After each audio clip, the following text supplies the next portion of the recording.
start a recording, and as people drift in, if they can just pick up as we roll along.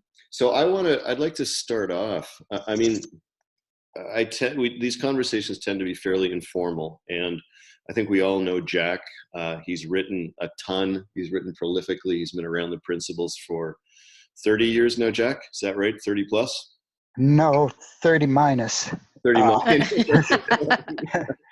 So longer than most of us have, I suspect.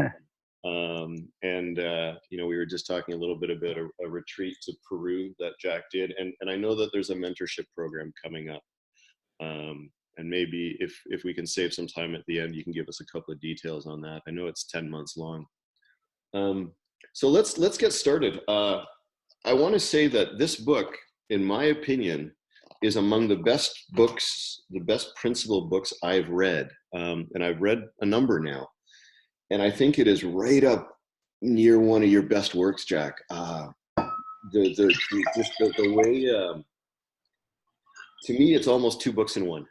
You know, the case studies and the way those case studies express themselves, and then the second half of the book is like a how-to guide. I just thought, I thought it was amazing. So let's start off with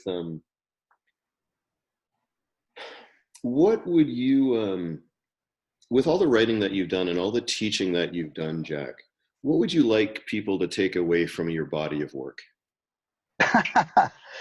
As I'm retiring. Exactly. From the whole body of work? Yeah, what would you like people to take away? Arvin's laughing. Well, I'd like people, oddly, to take away that there's hope for all.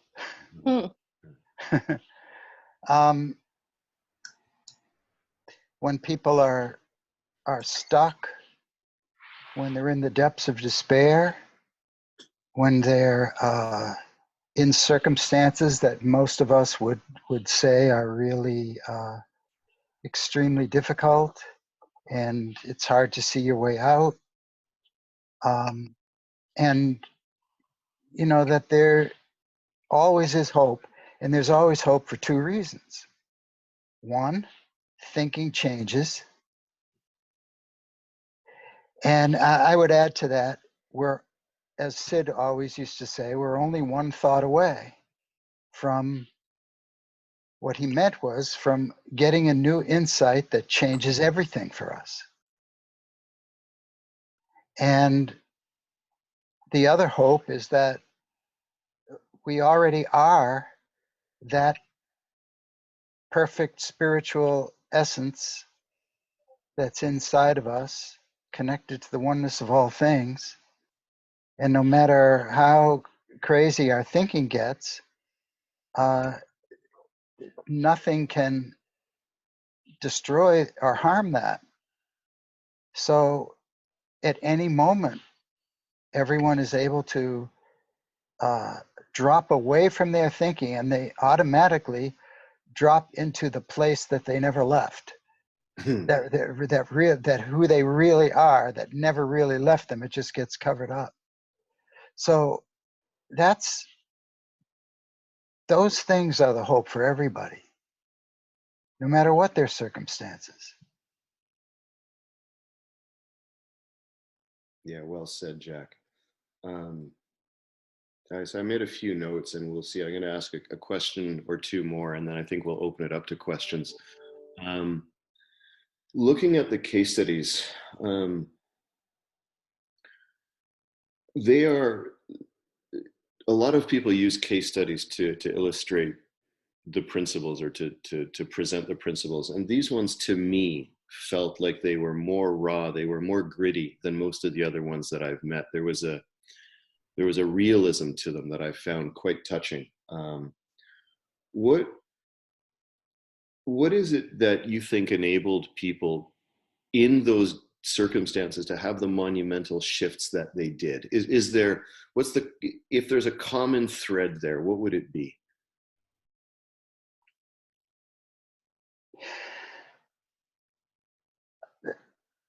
The common thread is that is that sometimes, in spite of themselves, they woke up to a new way of being because they had a new way of seeing. You think about going through your life, and this is true for everybody. We go through our lives and we look out of whatever level of consciousness we happen to be on, and we call that reality. And then all of a sudden, out of nowhere, something huge shifts inside people, and they're looking from a different, higher level of consciousness. And then what they saw as reality before, they are looking back at and saying, wait a minute, I thought that was reality then, but that wasn't reality at all. Now, maybe this isn't reality either, but it gives us more perspective on this reality for sure. So it's I was just going to add there. It's almost like you're shifting from a reality that may not be reality that's better than the one that wasn't reality either. Well, it feels better up there. That's the thing. Right. Every time we get closer to peace of mind, love, wisdom, it just feels better. Compared to anger, despair, depression, anxiety, all those kinds of things. It shows, and like what people don't often realize is that in every circumstance, in every situation, there are all those levels of consciousness are automatically built into it. Like they're automatically there. We're not seeing them. We're only seeing one. That's the level we're looking out of. Right. But in that moment that one can see even the possibility of all levels, in that moment, we're free from the level that we're looking out of. And that's what happened to them. It happened to me too. So the simple fact that we become aware that there can be an alternative is freeing. Seeing the possibility, right, is freeing. Seeing the possibility allows us to be unstuck from where we're stuck. Because before, we're not seeing any possibilities. We're just seeing, there's a lot of people that go through life in despair. They don't see any other possibilities for themselves in the moment. And I've had my moments, where I felt despair. And it's just hard to see any other possibilities there. But as soon as you clue into the idea, whoa, there are all these other possibilities that already exist. That's the thing. They already exist. And we can drop into them. The danger is to try to think yourself there. Try to think yourself to a different level. Because if we try to do that, we're thinking from the same level that we were at, and it doesn't work. Right. But just to, it's almost like falling out of the level that we're at into the hands of all possibilities. Wow. I like that. I never expressed it that way before, but I kind of like that. Yeah, I like that as well. Well, we're recording, so we've got it forever. Why do you think Roger Mills had so much success when others failed? And not, maybe failed is not the right word, but why did he have that success? Number one, his absolute undying certainty. He knew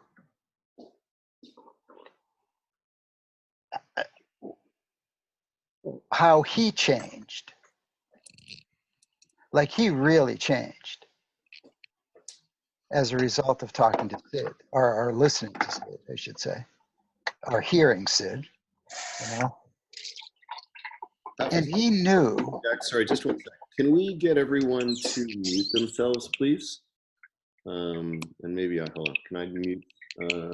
I can mute all, and then you want to unmute Jack? Can you just say a few words?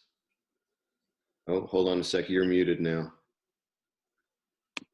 That's what I just said. You've muted me now, Yeah, but nobody could hear me because I was muted. And then I tried to unmute you. Okay, we've got it. We'll make do.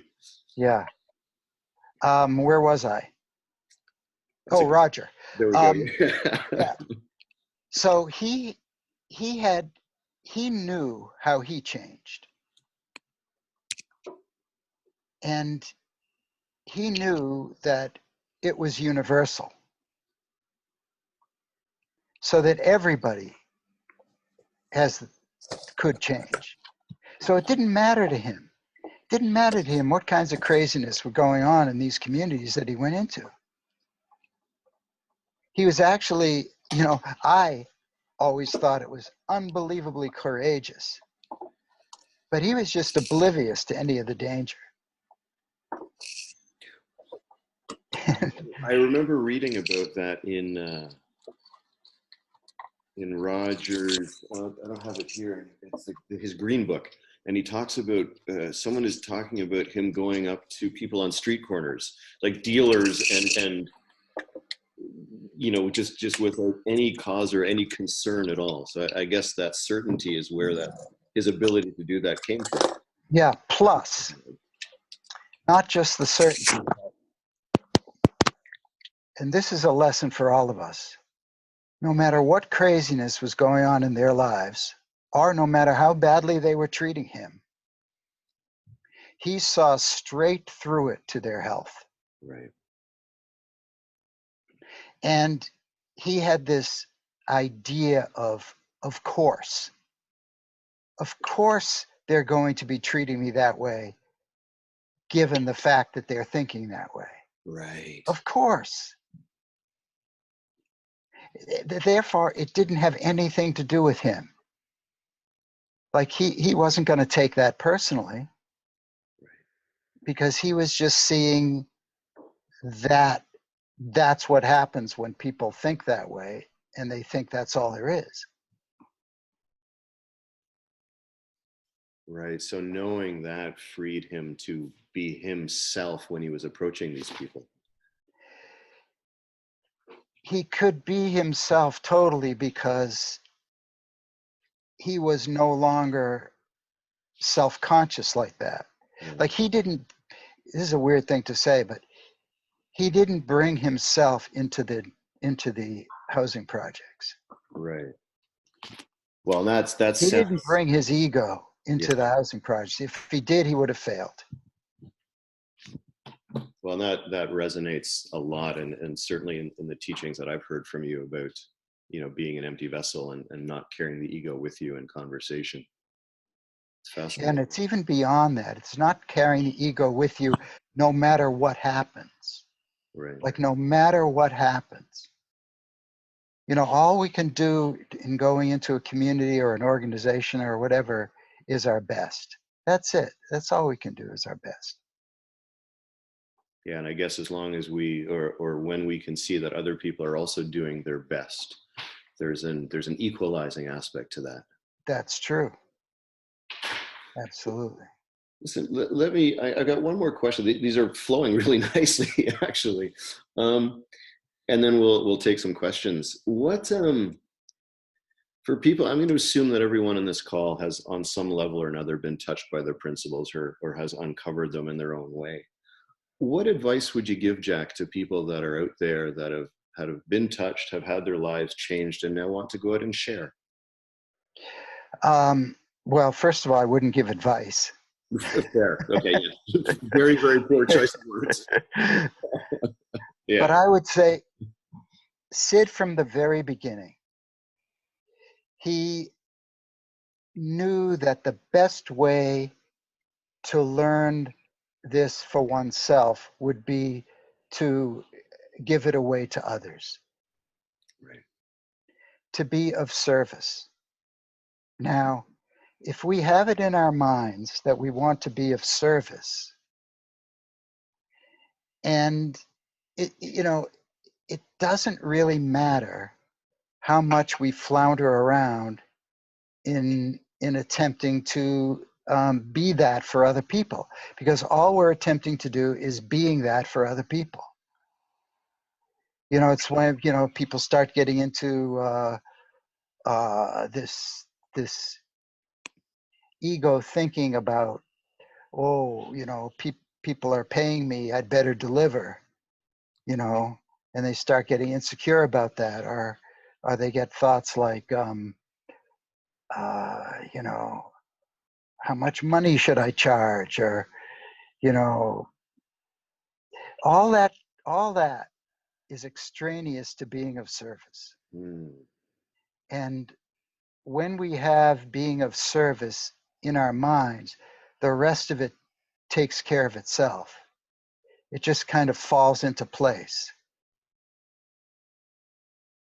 Yeah, that's certainly been my experience over the last, I don't know, say the last year, where I've been coaching or sharing a little bit more. And the more that I can be of service, the more that I find myself being of service, the less I'm worried about dollars and cents.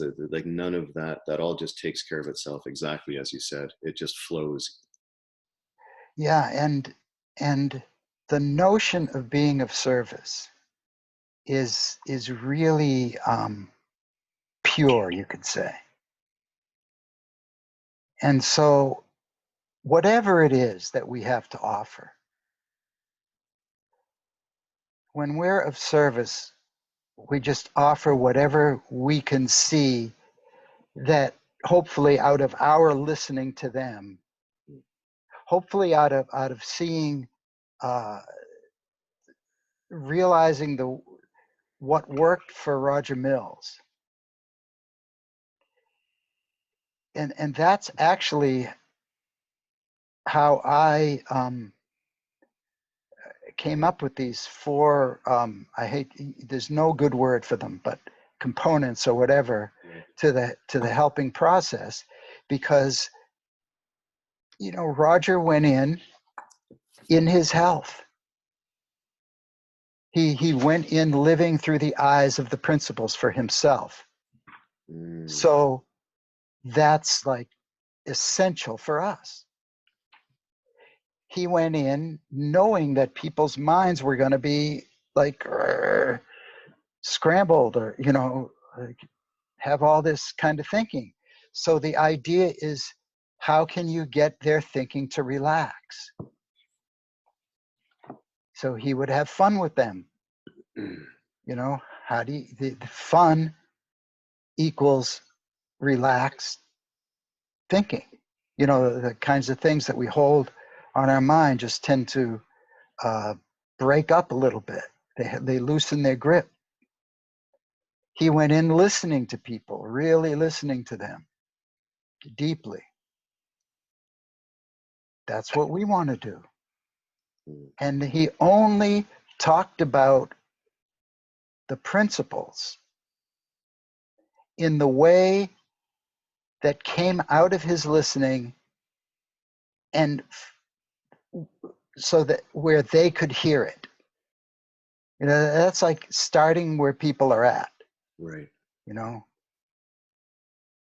So there was, sorry. If people like were concerned about their kids, not being able to get a handle on their kids' behaviors or something like that, that's where you start with them. And you just see them with love, and you see them with, your heart goes out to them because they have ways of thinking that are keeping them stuck, and so do their kids, and when we're just of service, we can give ourselves up to them, you could say. And then it all unfolds in a natural way. Wow. Well said, Jack. Well said. That might be a really good moment to open it up to questions. So it's we've got about 16 people on the call. If you want to, if you go to the participants button or click on participants, there's a spot where you can raise your hand. Alternatively, if we exercise a little self-control, we can probably just start talking and figure it out as well. Or you can literally raise your hand and we'll. Or you can, yeah, exactly. You can't figure any of that out, which I wouldn't be able to do. Right. Okay. Well, so okay, hold on. Let me. Apparently, Dominic is not able to figure it out because he just. I see you, Dominic. Hold on. Let me unmute you. Oops. Hold on a sec. There you go, Dominic. It's all. Oops. There you go. It's all yours. Whoops. You muted him again. There we go. Got it. Thanks, Jack. All right, Dominic. All right. Hey, Jack. Great to see you again. Hey, Dominic. Good to see you too. I must say this book really was amazing for me, and I would never have picked up this book had it not been for the book club, because just the context of what the book was and what it was about. It wasn't one of the books that I was going to pick up. So, and in fact, I'd say I was kind of disappointed it got put on because it wasn't one that I wanted to read. And so then I read it because of the book club. Well, right from the beginning, it just grabbed me. I had never, like the depth of the cases, like the people that you interviewed. I mean, in most books, you just can't have that level of depth the way you put in those chapters. So, I mean, it just went beyond, anything else that I'd kind of read. So to sort of be able to learn that was incredible. And so, yeah, just the amount of learning that was happening out of that. And seeing those real examples. And then the second part of the book was such a great surprise and a bonus for me because I wasn't expecting that at all either. Like where, these components were highlighted that I particularly valued because it was based on your experience, but also based on the experience of others who had actually done this work. And, just, I'll put it in my words, is kind of in your reflecting about what is it that made it work? Like, what were qualities or things to pay attention to that made it work? I found that incredibly helpful. And just from a coaching perspective, because I'm a coach. And so it kind of fits into my lens of that. And I could really see the resonance of it. But anyway, so thank you for this book. It really is. I've come to appreciate not only your books, but the things that you've been involved with in our community, like the stuff that Linda Kearing and getting that history and like sort of capturing some of the beginning part. It's incredible. And yeah. I seem to have had my fingers in a lot of pies. And you do. You've got your fingers in a lot of pies. And then there's this characteristic that you bring, which I really have come to appreciate. The most recent that I had no idea about was that document that, the early practitioners, the early teachers kind of. Paradigm shift. Yes. The white paper. Oh, the white paper. Mm-hmm. And, Elsie and George kind of wrote that thing, but they acknowledge in there, this was your idea. And to sort of create this thing of all those teachers that learned from Sid.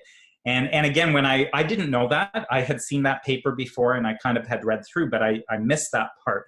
And so then next time I read it and I saw that it said Jack, I go, well, of course Jack would be. This is, of course, something Jack would be behind. So I just love the value that you bring in that regard. What had me pop up my hand was when you were talking about service, and you said, it's about being of service. My mind went into two different places. And one of them was around, as a coach, we're supposed to, like, in coach training and stuff, is like you be of service. You're in a coaching conversation really looking for what the other person wants. So there's a consistency to that. I got that part, being of service.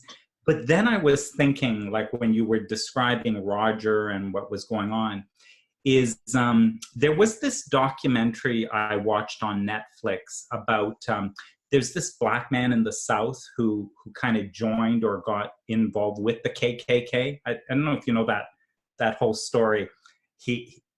Yeah, you mean the movie?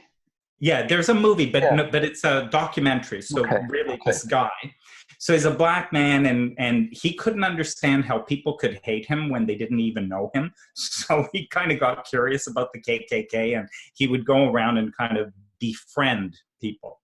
Mm-hmm. And when you said this thing of service, so since then, by the way, his results, when you watch the documentary, many of those KKK people left the Klan, and they gave him their, cloaks and all that stuff. So he almost has them like trophies of the ones. But when he talked about service, one of the ways he got started, and as you said this, my mind went immediately there, is that a group of these Klansmen that he had befriended, they were wanting to go to a rally of the Klan somewhere, and they needed to rent a van, and none of the car rental companies were willing to do it because they thought it would get damaged or whatever, given what they're involved with. So this guy, to be of service, says, well, I got a van, I can drive you down there myself. And I just thought, now that really is just looking to be of service with no agenda. Right, no agenda. Yeah. So, and of course that led to things.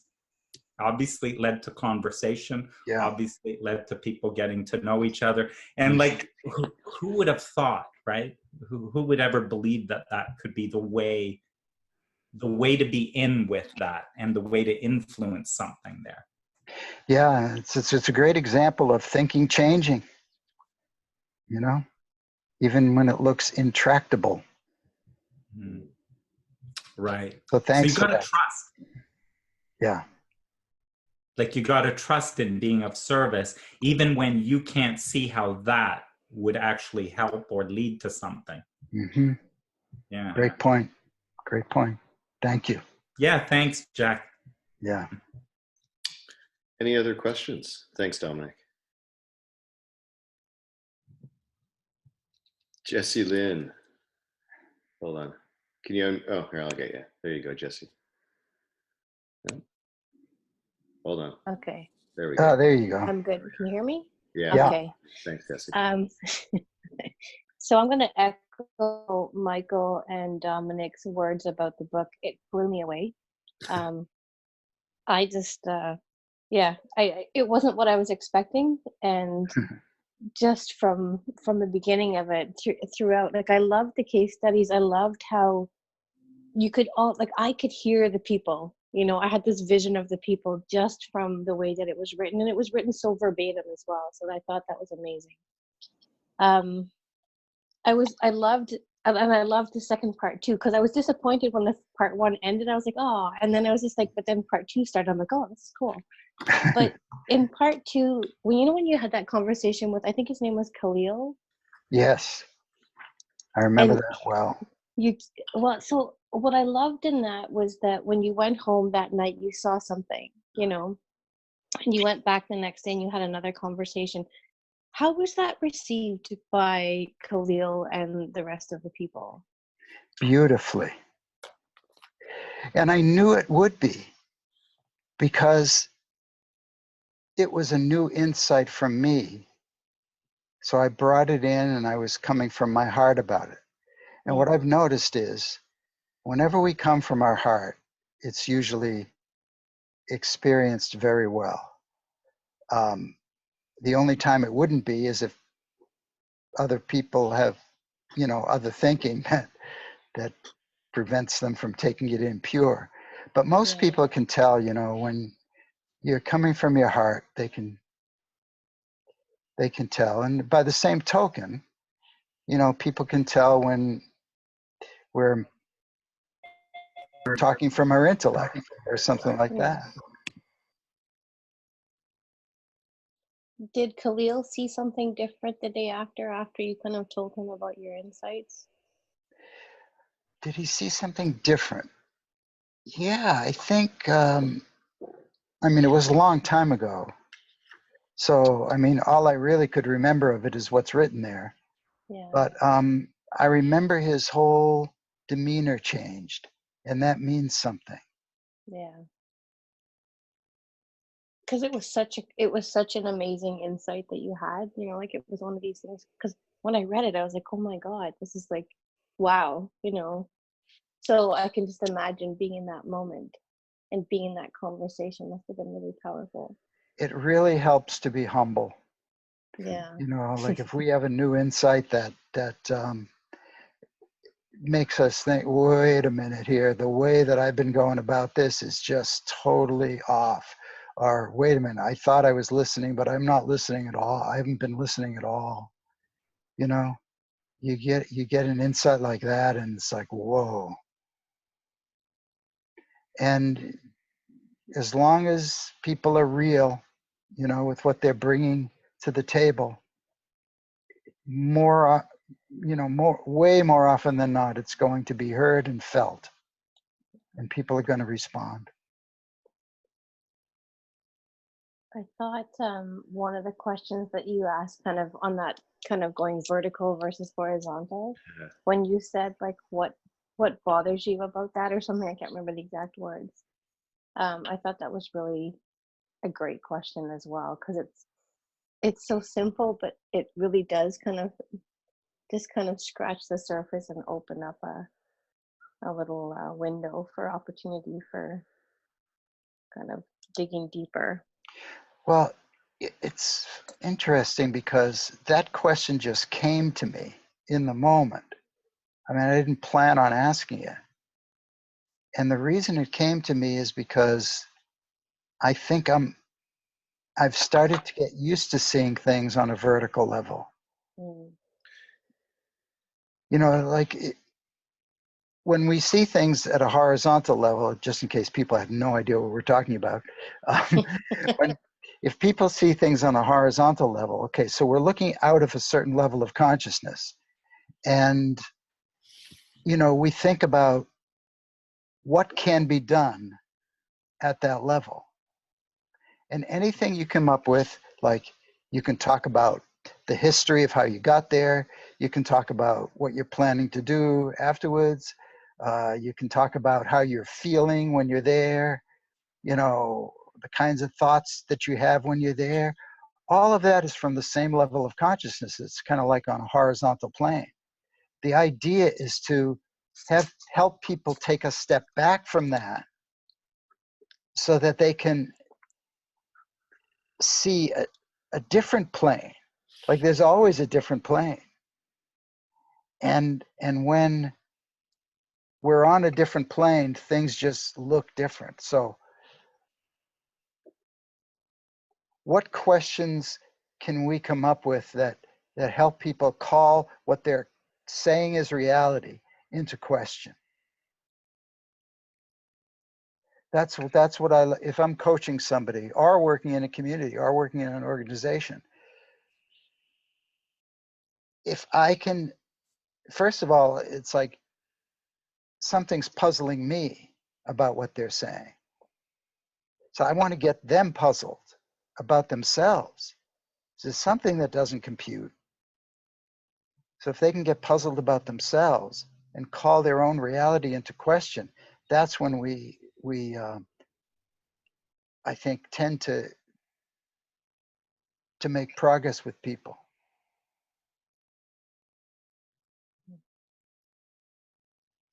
It's wonderful, Jack. Jesse, you stole my direction there. Well done.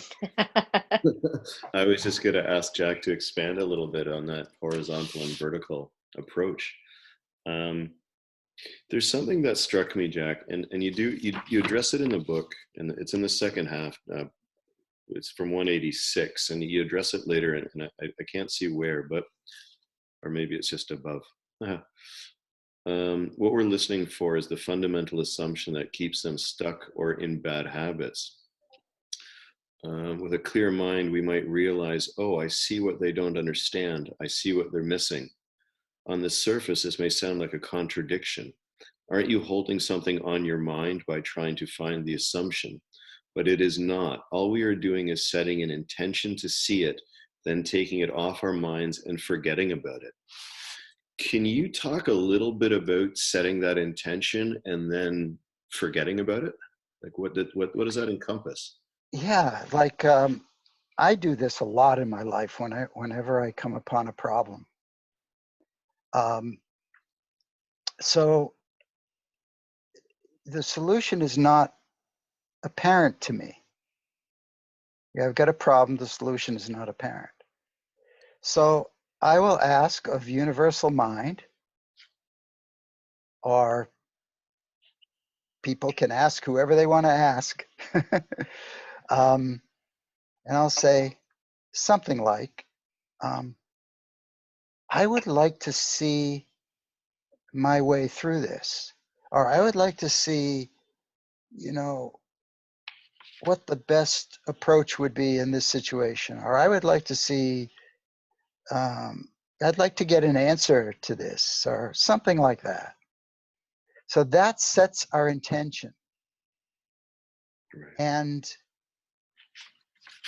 then I know that if my mind is still in,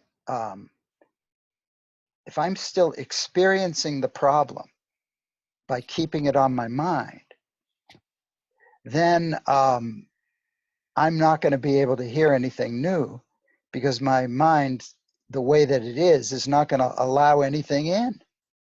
So that's why I want to forget about it. So I might take a walk. I mean, that's just me, Right.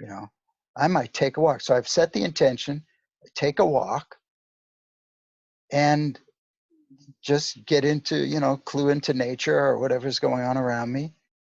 And at some point when my mind relaxes, I usually hear something that I hadn't seen before. So it's not the walk in nature or the reading a book that is actually enabling. It's the changing of the thought that's enabling. Well, it's the mind calming down so that we Right. can hear new thought Right. at a different level. So that we can have new insight. That's what happens. And it just so happens that when I go for a walk, if I'm not listening to music, which I do quite a bit, and I just get into the sounds of nature and I allow my mind to relax, then more often than not, something will come to me. Right. And if it doesn't, it just means my head hasn't gotten clear enough yet. How do you think, Jack, that we can help people to become clear enough to allow insight, or can we? Well, there's certainly, everybody's got their own way for their mind to calm down or their head to clear. And, there's nothing that I could say that can help somebody's mind clear. There's nothing that I can tell anybody to do that will get their mind to clear. But I can help them see that when the mind clears, good stuff happens. And then people have to see that for themselves. Everybody's had that experience though. Everybody's had it. Sometimes you have to help people see that they've had it. Right. And the other thing is that sometimes it happens out of a scrambled mind. It's like the mind goes, I don't know, some people are old enough to remember pinball machines. But you know, your mind goes tilt sometimes when it gets too scrambled, and like the mind just shuts down. Everything shuts down at that point and clears in a second, and all of a sudden we can get an insight that way. But it's still a clear mind. It's just that I wouldn't recommend that approach. So it happens sometimes. Do you think that tilt mechanism is sort of a last ditch effort of wisdom trying to get our attention? It might be. I don't know. It's just that it's almost like what happens is like the logic that you've used to keep yourself inadvertently stuck doesn't hold any water anymore. You know, it's like, wait a minute, I can't keep hitting myself this way anymore. It's like, yeah, that's enough of that. right. Well, it sort of reminds me of like a Zen master walking behind the students and sees one starting to drift and whacks them with a stick to jolt them back into reality, or not back into reality, but back into, I guess, meditation. Do we have any other questions while we've got Jack here? I'm looking for the components. Can anyone help me out with that? The 4 components? You don't have them memorized, Michael? I just told you what they were. I'm sorry. Yeah. I'm sorry. I know that I have them circled. Dominic, you have them memorized? Dominic's pretty good at that. They're not memorized, but they're highlighted. Oh, hold on. Do you have them? It's just like, you know what it is? It's pure logic. It just makes total sense. If we're going to be helping people with their health, we have to be in ours. Yeah. If people's minds are cluttered, that mind has to loosen its grip.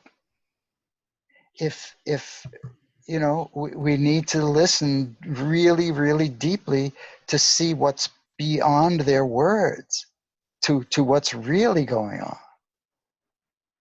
And we have to meet people where they're at.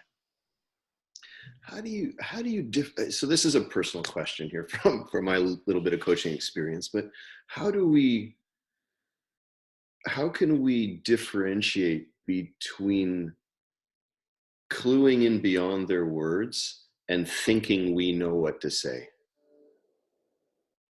I'm not sure if I'm articulating that correctly enough. All I can tell you is I stay in I don't know mode until I'm hit with something. So it's like, I don't know. I'm not saying that to myself, but it's true. I don't know. I really don't know. And I might throw out a question. I might throw out a comment, see if they take hold. If not, I go back into I don't know mode. And then all of a sudden, boom, I know. And that's when I will speak.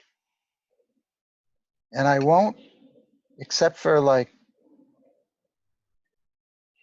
you know, what I would normally do in a conversation.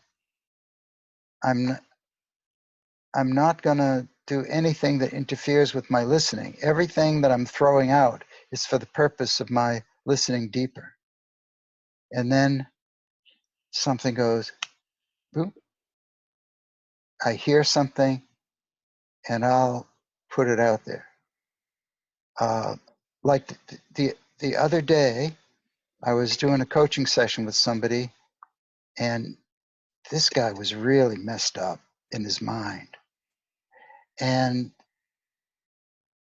all of a sudden, like I just didn't know where to go to him. You go with him. I don't know. I know. And all of a sudden it hit me. He thinks he's broken. Right.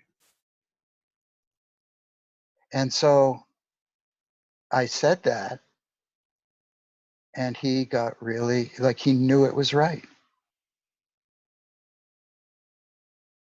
But you know, I never could have gotten away with saying that until I heard it.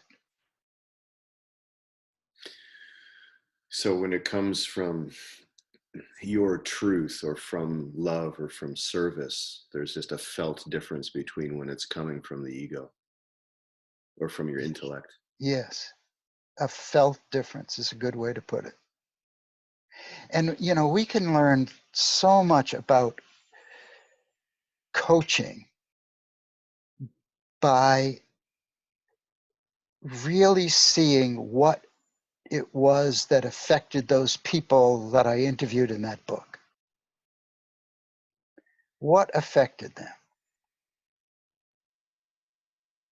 And it's that same kind of thing, not the specifics, that affects everybody. Right. Because we, you know, this is universal stuff. This is not personal to any one of us. It's universal. That's what counts.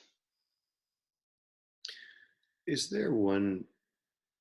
So first off, do we have any other questions quickly? Otherwise, I have a Jesse question. Lynn has another one. Yeah, I do. Jesse, Can't go. keep her down. Yeah. Awesome. Go, Jesse. Just one more thing that struck me when I was reading it was when you, again, it was that Khalil, I think it was around the Khalil conversation, where you said that there's a grain of truth in what the other person is saying. Mm-hmm. I learned that from George Pransky. So It's like there's always a grain of truth in that. There's always something that makes perfect sense to that other person, or they wouldn't be having that thought. And if we can listen for what that grain of truth is for them, even if like it's a totally opposing side, if we can put ourselves out of the picture enough to hear what it is that's important to them, that opens up the possibility of a new conversation that we couldn't have before. okay, that makes sense. Because I was, when I first read it, when I went on to read that, it was more like that. But the first one I was reading that, I was like, I wasn't sure. So thank you. Yeah, okay, great. That's awesome, Jesse. Thank you. Jack, was there, so sort of a twofer. Is there a case study? Is there one of those people or one of those stories that really stands out to you? All of them. Yeah. I mean, guess that's why they're in the book, right? they're all very special. I mean, Miss Beverly is just about the most amazing person I've ever met. So I would have to say that she stands out to me most, just because, like, if you're in her presence, it's like these knives are coming out of her eyes. She just looks right through you. She cuts right through. And you know, she's helped so many people with her presence. She's just about the most powerful person I've ever met. For people that haven't read the book, Jack, can you expand on her just a little bit? Or your record? Beverly Wilson at the time was before I met her, she was a heroin addict, and she was a drug pusher, and she was always a very powerful person, sometimes in not very constructive ways. So once she heard something in the principles that shifted her, she became the most powerful person I knew, that she could work with anybody. Kathy Casey says that she can go into the prisons and these big tough guys would be afraid of her. Yeah. And that's true. So do you think her coming to the principles amplified her? Well, as she says, I mean, she was like totally into Narcotics Anonymous. Yeah, right. And was like, one of the key speakers for them already, but she was not happy. Mm-hmm. And this is for a lot of people who, are alcoholics too and get into AA. These are wonderful organizations that help people kick alcohol and drugs, and yet they're not necessarily living a happy life. Right. So when Beverly saw how her own thinking was getting in the way of her living a happy life, and when she saw that she was connected to this essence of herself that in a sense is a happy life automatically, Right. It lifted her, and she went to new heights. And you could pretty much say that about everybody I interviewed in the book. I was curious, your inclusion of Judith and Elsie. Yeah.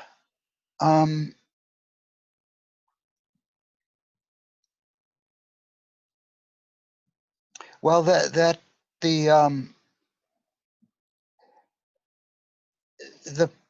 interviews came from a book I had written before called Prevention from the Inside Out. Mm-hmm. And they were doing prevention work. Oh, I see. Right. And so Elsie had probably done, she apprenticed herself with Roger Mills and probably did more community work than most people. And Judy was trying to make the change in University of West Virginia. Right. And that's why I included them in the book. It wasn't because of their experience in low-income communities or something like that. Right. I mean, with themselves. So that it's just happened to be that way. How it all works out, eh? Very cool. We've got 4 minutes, I guess. Are there any last questions? I'd really like to, we've got time for another question if anyone has one. But I also, Jack, if you're keen or if you'd like to, I'd love to give you an opportunity to take a moment and just talk about the 10-month mentorship course, if you'd like. So do we have another question for Jack? Don't be shy. I love questions. Yeah. Kent? Not Jesse Lynn again. Not Okay. Dominic again. Way to go, Jesse. Yeah, I beat Dominic. There we go. Yeah, you did. Okay. You're One on. quick question. When is your book on deep listening coming out? What a good question. I don't think that I can say in writing what needs to be said about deep listening, because it has to be experienced. And like in all my trainings, I help people get into an experience of deep listening. In fact, many experiences of deep listening. Yeah. Actually, this is a good segue into what Michael was asking me. Did you do that? You're welcome. We didn't even talk about this, did we? There's something about being in the experience. And the idea for the mentorship thing came up because, so I'm really going to be retiring. Really? Except for when people invite me to places that are on my bucket list. There we go. and so the thought occurred to me So am I just going to take my whatever expertise I have, such as it is, from my bumping into things along the way, what I've learned from Sid, what I learned from Roger Mills, and just kind of like ride off into the sunset? Or am I going to have a last gasp in helping people with whatever it is that I know? And that's where the mentorship idea arose from. And so what I mean by mentorship is, so everybody's got their own way of either putting the three principles out to the world or wanting to do that. And whatever experience I have, people can bring me stuff that they're running into that may be difficulties for them.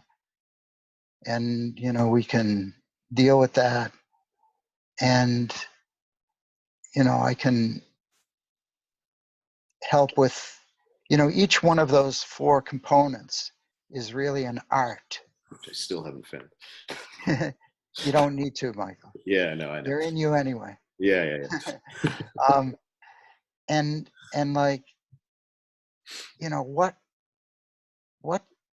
do each one of them really mean in a way that would be really helpful for whether people are coaches, whether they're trainers, whether they're educators, whatever they call themselves. So that's where the whole idea came up, and we're going to do a combination of individual stuff and group stuff. And hopefully it will work out in the way that I envision it. I hope so as well. I can speak from personal experience, having been to Spain a couple of times on Jack's 5-day retreats, that they're pretty cool. They're pretty cool. I know that we're out of time, unfortunately. The information for the mentorship is at healthrealizations.com. Jack, is that correct? You not Health Realizations. Oh, it's well, actually, officially, it's insideoutunderstanding.com. Oh, well, there you go. So that's where you can find it, I believe. All right. Well, we're at the top of our hour. Jack, I want to say thank you so much. Jack was, I keep telling people this. I don't know if I've told Jack this, but he's the guy who, post my experience in 2015, Jack was the guy who made it real for me with a conversation that he may or may not remember. It doesn't even matter. But what drew me to Jack was that I got on this call with him and I was just scrambled eggs and I was rambling like an idiot. And Jack stopped and said, "Okay, Michael, what is this about?" And it was in that stopping that aligned me to what I wanted to say. And what he said to me was that there was innocence in what I was searching for and innocence in me. And I don't need to go into any detail about that, but it just cut to the chase. So if you have an opportunity to work with Jack ever one-on-one or in a group, bloody well take it before he retires. So, if there are no other thoughts, I'll unmute everyone and we could say goodbye. And Jack, thank you so much for this. You're entirely welcome, and thanks everybody for reading the book. Yeah, hold on. I'm trying to unmute everyone, but it's working. We got everyone. Thank you, All right, Jack. thank you so much, everyone, for your time. Jack, thank you so much. Thanks, everybody. And, Thank you. oh, wait, hold on. I should say the recording will go up on the Facebook page of the Three Principles Book Club and Round Table. So check it out. Thanks. Okay. Thanks. All right. Bye again. Thank you. Thanks again, Bye-bye. everyone. Bye. Bye-bye.